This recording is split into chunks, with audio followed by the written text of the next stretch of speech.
రుద్రవీర్య సముద్భవక అని ఆంజనేయ స్వామి సహస్రనామాల్లో ఉంటుంది. శివుడు తేజస్సు నుంచి నువ్వు పుట్టావయ్యా.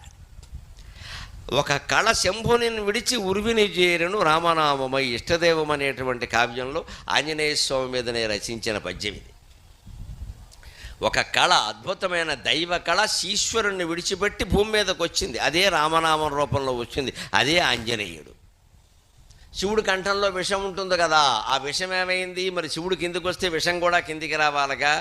ప్రకట విషము లంకయై భగ్గున మండే కపీస దృష్టికి. నా విషమే లంక. అందుకే హనుమంతుడు దాన్ని దహనం చేశాడు. విషం లంక ఎందుకేంది? విషం శివుడు దాగినప్పుడు ఏం చేశాడు? లోపలికి మింగలేదు, బయటికి కక్కలేదు.